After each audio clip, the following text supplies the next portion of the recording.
Crise na China, ações da Vale em queda e minério de ferro é o call mais óbvio para baixo. Afinal, o que vai acontecer com as ações da Vale? O Mercado Aberto de hoje vai analisar a maior mineradora do Brasil, uma das maiores do mundo, para te responder se é hora de sair fora das ações ou é uma grande oportunidade de compra. Começa o Mercado Aberto.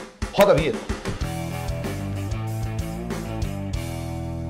Fala galera, Thiago Salomão aqui na área, junto com ele, o homem da Vale, Matheus Soares. Homem da Vale? Pô, você fez uma newsletter sensacional respondendo Daniel Goldberg. Vamos falar um pouco sobre aqueles contrapontos aqui hoje. Para quem não tá... Acho que todo mundo acompanhou a live com o Daniel Goldberg e o Luiz Stuberger. Eles falaram que o call mais óbvio do momento é um short em minério de ferro. Isso, obviamente, impacta a Vale. E o Matheus fez uma newsletter rebatendo ali, fazendo uns contrapontos sobre esse call no minério de ferro, que impacta diretamente a Vale, que é uma das posições da nossa carteira, né? Então a gente já deu uma resposta aqui para o final, se é para a hora de comprar Vale ou não. A gente já está comprado em Vale, mas a gente vai explicar um pouco do que está acontecendo com a empresa, né, Matheus Soares? Isso aí. A gente pode começar falando uma breve descrição sobre a Vale aqui. O que é a Vale? Quem que é a Vale em 30 segundos? A Vale é uma das 3 maiores mineradoras do mundo. Ela produz ali 320 milhões de toneladas de minério por ano e se junta ali às duas maiores, que é a BHP e a Rio Tinto, as duas australianas aí, que dominam o mercado de minério no mundo. A Vale já produziu 400 milhões de toneladas, então isso faz com que ela ainda tenha uma capacidade de produção, de crescer essa produção, mas não é o que ela acredita que ela vai entregar esse ano, né? E a gente fala muito de minério porque o preço da ação acompanha diretamente exatamente. o minério A gente de ferro. até vai colocar um gráfico aqui na tela, no qual vocês podem ver o minério de ferro em branco e as ações da Vale em azul, né? Então vocês podem ver que elas andam praticamente juntas ali, né? E além do minério de ferro, a Vale também tem a unidade de metais básicos ali, né? Que é a produção de cobre e níquel, que está exposta a essa transição energética. Mas, para a gente falar de Vale, a gente vai ter que falar do minério. E para a gente falar de minério, não tem como não falar da China, que é o país que mais demanda minério de ferro no mundo. E como muitos de vocês já devem ter ouvido falar, a economia chinesa vem passando por uma transformação, né? Após sucessivos anos ali crescendo, ela tem enfrentado alguma dificuldade de crescimento e, como o Salomão disse aqui, muitos investidores têm tido um call óbvio, que é vender o minério de ferro, né? Shortear o minério de ferro, como o Stuberger disse no nosso Macro Summit. Sim, esse é um negócio que eu gostaria até estudo muito de fazer uma posição maior, porque eu acho que é uma das coisas mais óbvias que tem, é que minério de ferro vai cair. Bom, nós temos uma visão menos catastrófica para o minério de ferro, motivo pelo qual a gente aqui segue comprado na Vale. Uma informação para vocês terem em mente é que 99% da utilização do minério é para a produção de aço. Então a gente tem que acompanhar como é que é esse mercado de aço. E aqui a gente trouxe uma figura aqui. A China é extremamente importante nesse mercado. Né? Ela produz ali 1 bilhão de toneladas de aço no mundo. A gente está falando aí de uma produção total de 1,8 bilhão. Isso corresponde a 55% do total. É só a China que produz, mas ela não é a única, né? Se a gente pegar esse segundo país aí, é a Índia. A gente também tem o Japão, os Estados Unidos, Rússia, mas a Índia é o que mais chama a atenção, que é um país que vem tido cada vez mais demanda de minério de ferro. E aqui, nessa segunda imagem, né, no gráfico da World Steel Association, dá para ver como a Índia e outros países asiáticos vêm crescendo a sua influência, né, a sua relevância dentro desse mercado. Vale falar aqui, né, que o consumo de aço na Índia aumentou 70% nos últimos 10 anos. Em 2023, inclusive, o país cresceu seu consumo 9% e virou importador líquido de aço, ultrapassando inclusive a China ali em número de habitantes. Esse gráfico aqui mostra um pouco dessa inflexão, né? A China tendo essa dificuldade de crescimento populacional e, por outro lado, a Índia crescendo. E alguns economistas até falam que o grande motor do crescimento no mundo vai ser a Índia. Um outro país que chama atenção é o Vietnã. Nos últimos 10 anos, o consumo de aço no país cresceu 716%, ainda é pouco, né? Ela consome ali 17 milhões de toneladas, mas isso traz um contraponto que, apesar da China ser relevante, ela não é o único país. E de acordo com a Wood Mackenzie, que é uma outra consultoria do setor, ela já assume uma queda de 150 milhões de toneladas na demanda por minério vindo da China até 2030. Mas eles acreditam que o aumento do consumo de minério no resto do mundo vai compensar isso. E aí mais uma informação sobre a Índia, que deve crescer a demanda por minério em torno ali de 75 milhões de toneladas, que é praticamente a metade ali dessa perda que vai vir da China. Então, a gente não tem essa visão tão catastrófica em relação ao menor consumo chinês. E se a gente pegar ali, né, a urbanização na China, que acaba sendo uma proxy do consumo de minério de ferro de um país, a gente vê que ele ainda é um país menos urbanizado até do que o Brasil. Aqui a gente coloca aqui outros dois gráficos. O primeiro a urbanização no Brasil, que está ali na casa de 85%, e a urbanização na China, que está em torno de 66%. Ou seja, ainda tem um espaço aí para o país se urbanizar, e quanto maior a urbanização, maiores investimentos o país vai ter com infraestrutura, propriedades, setor industrial e tudo mais. Porque a demanda por aço é justamente nesse lado da urbanização, né? Construção. Então, quanto mais as pessoas irem para a cidade, mais vai ter essa demanda. E o setor de construção de propriedades, né, real estate da China, que já respondeu por 41% da demanda de aço, hoje representa muito menos, né? Representa 30%, com vários outros setores ganhando relevância nisso aí. Então, a gente pega o setor de infraestrutura, que a gente falou, o setor de manufatura, o setor automotivo, que a gente tem visto cada vez mais carros chineses invadindo os mercados aí, BYD, que está em peso aqui no Brasil. Então, essa perda na demanda por aço no setor imobiliário vem sendo compensada por esses outros setores. Mas a gente falou tudo isso aqui, o minério saiu ali de $130 no ano, chegou a vir ali abaixo de $100 há poucas semanas atrás. E o que aconteceu nisso aí, né? Tem algumas coisas. O primeiro é que choveu pouco no Brasil. Isso fez com que a exportação do minério transoceânico aumentasse de maneira relevante, causando ali um aumento dos estoques chineses, que são esses gráficos que a gente está colocando aqui na tela. A produção chinesa de aço, inclusive, diminuiu, os estoques aumentaram, mas um contraponto que a gente faz aqui é que se a gente olha o aumento dos estoques nos portos chineses, eles estão muito próximos ali da média dos últimos 5 anos.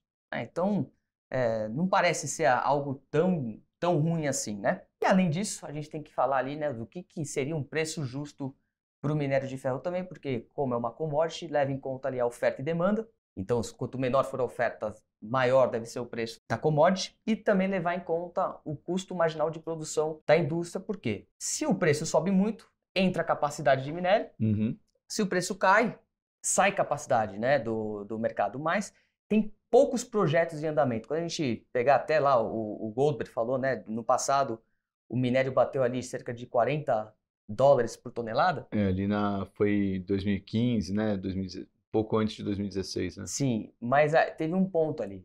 Tanto a economia chinesa enfraqueceu, como teve muita entrada de capacidade no mercado. Então, a Rio Tinto, BHP, Vale, todas as mais relevantes empresas do setor estavam aumentando a capacidade. Então, isso fez com que houvesse esse desbalanço entre oferta e demanda, o que causou a queda dos preços. E não é o que a gente vê hoje?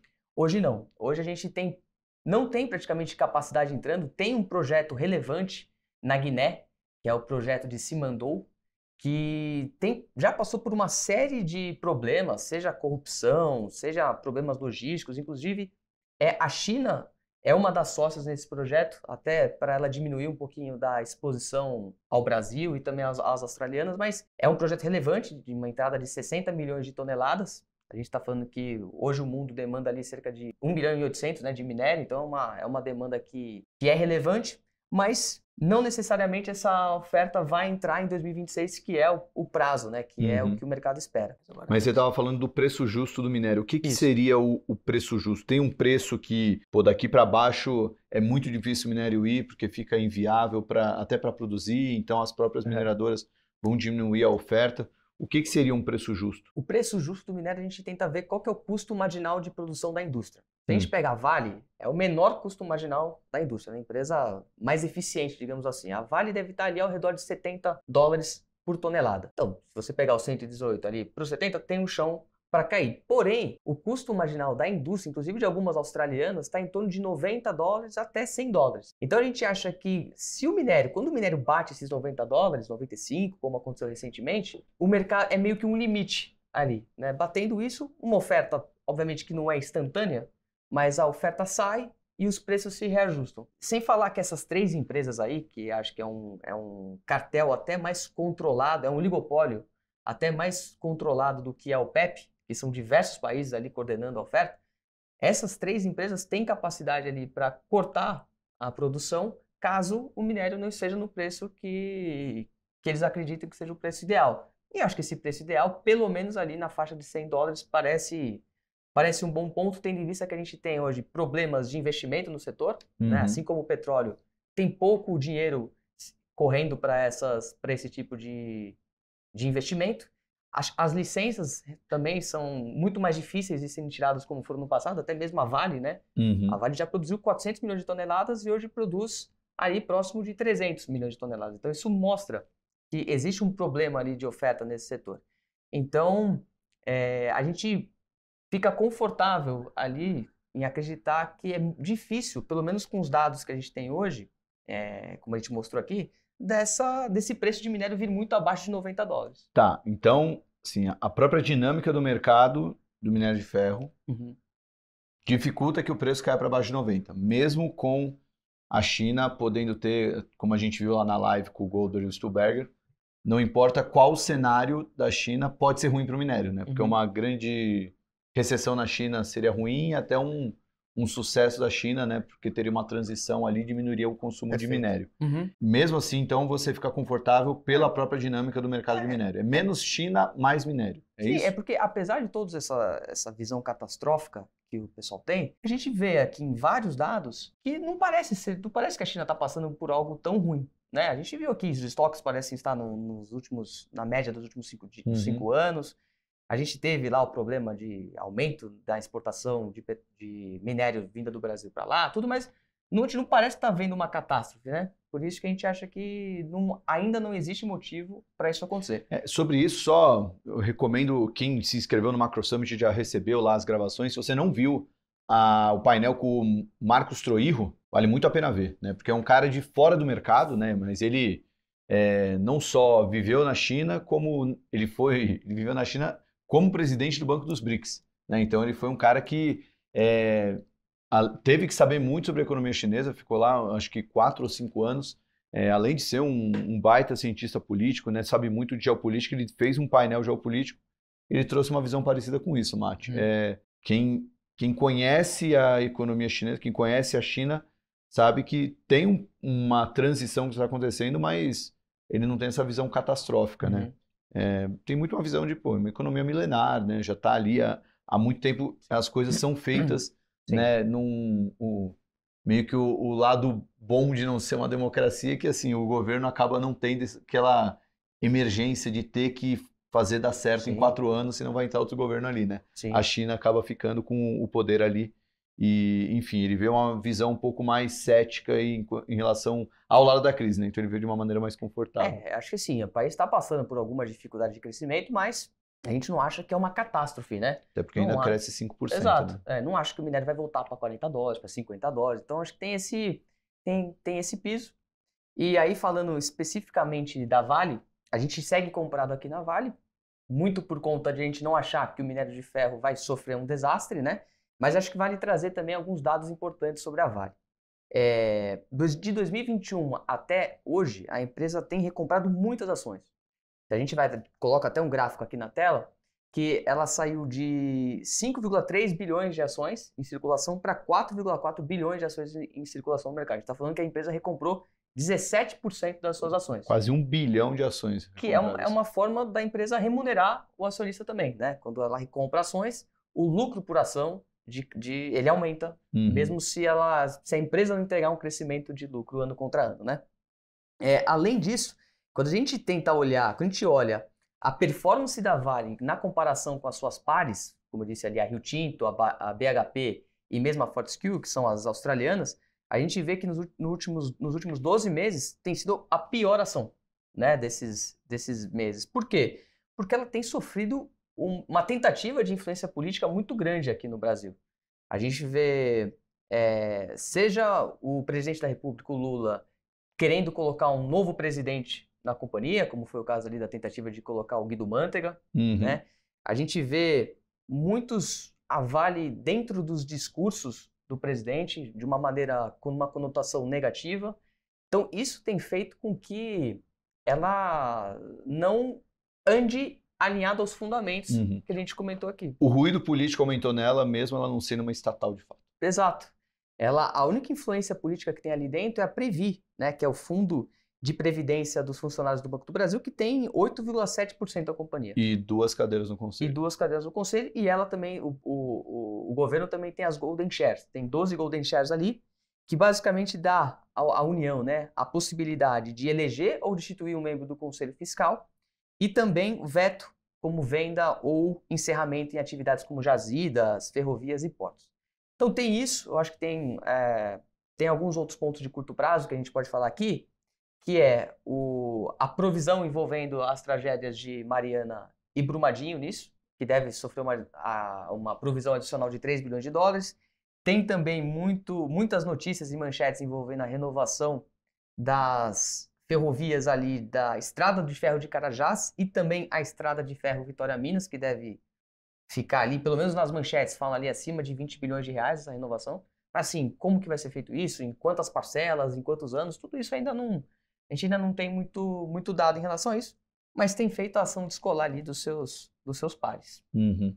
Então é isso, né? A empresa teve uma pior performance, em linha com a maior tentativa de influência política, uma possível provisão adicional ali dos desastres que ela esteve envolvida, tem a questão da renovação das ferrovias.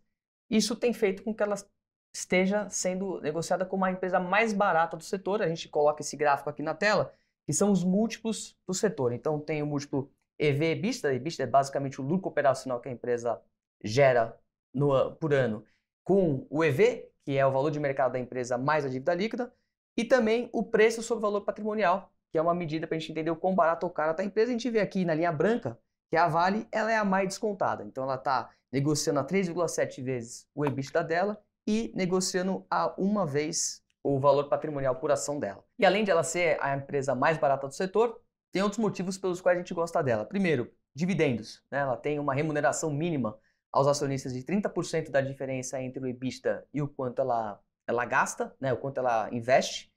Ela paga isso de 2 vezes ao ano, uma ali em setembro e a outra em março do ano subsequente. Esses 30% é o dividendo mínimo, né? Esses 70% que ela não paga, ela eventualmente pode pagar em dividendos extraordinários. Então, olhando para isso, a gente acha que é uma empresa que, se ela pagar o mínimo, tem potencial para retornar 5% de dividend yield em 2024, mas ela deve também anunciar dividendos extraordinários. Acho que não anunciou ainda por conta dessas questões que ela vem se envolvendo, né? Como eu disse aqui. Se ela pagar os dividendos adicionais ali, a gente acha que esse número pode chegar a 10%. Ou seja, parece ser um bom carrego segurar uma empresa que está remunerando o acionista, seja via dividendos, seja via recompra de ações, e quanto a gente vê o quanto a empresa vai gerar de fluxo de caixa livre em comparação com o valor de mercado dela, isso dá ao redor de 10% o valor de mercado. A gente está falando de um fluxo de caixa aí de 30 bilhões de reais, a empresa vale 276 bilhões de reais na bolsa. Ou seja, parece ser a empresa não está cara, como a gente mostrou aqui, e China não parece estar tão ruim quanto todo mundo fala. Então, acho que esses são os principais motivos que fazem com que a gente esteja aí investido em Vale na carteira. Eu acho que tem um motivo a mais também, né? Porque quando a gente fala de um investimento na bolsa, né, a gente não está colocando todas as fichas lá. Né? A gente tem uma carteira diversificada e a Vale ela contempla uma série de características que torna ela um investimento que diversifica favoravelmente a carteira. Né? Então a gente tem uma empresa que foge muito da qualquer interferência no cenário de queda de juros. Né? Então ela tem outras variáveis que praticamente 90% da carteira sofre e ela não sofre. Né? Então ela é uma empresa que acompanha mais o dólar, acompanha a commodity e tem esse combo de os ruídos políticos deixaram ela barata, mas é uma empresa que ainda tem não só resultados positivos, como está distribuindo esses resultados para os acionistas. Né? Então acho que isso tudo acaba fazendo um combo para manter a Vale na carteira. Exatamente. Por isso que a gente ainda tem Vale. É isso, mas estaremos atentos aqui, porque quarta-feira a empresa vai soltar os seus resultados do primeiro TRI de 24. Então vai ser importante acompanhar como que esses resultados vão vir. Quarta-feira, 24 de abril, né? 24 de abril, amanhã, no caso. Agora que já falamos de Vale, vamos responder as perguntas com uma convidada especial. Aliás, convidada não, porque agora vai fazer... Tá sempre aqui, mas agora vai estar presencialmente Bianca Barsotti. Quais são as perguntas da audiência? O Brasil acaba de conhecer Bianca Barsotti. Tá Vamos primeiro para esse sobre o episódio de ontem, que foi um comentário que resume vários outros comentários, que é, entre aspas, a bolsa está barata. José Bonifácio de Andrade e Silva, 1797. Está barata? Lógico que tá barata, tá sempre barata, né? Mas a gente até, hoje, a newsletter que a gente sempre solta pós-episódio, ficou bem legal, foi uma reflexão sobre isso, né? E até o próprio Papo teve essa reflexão, né?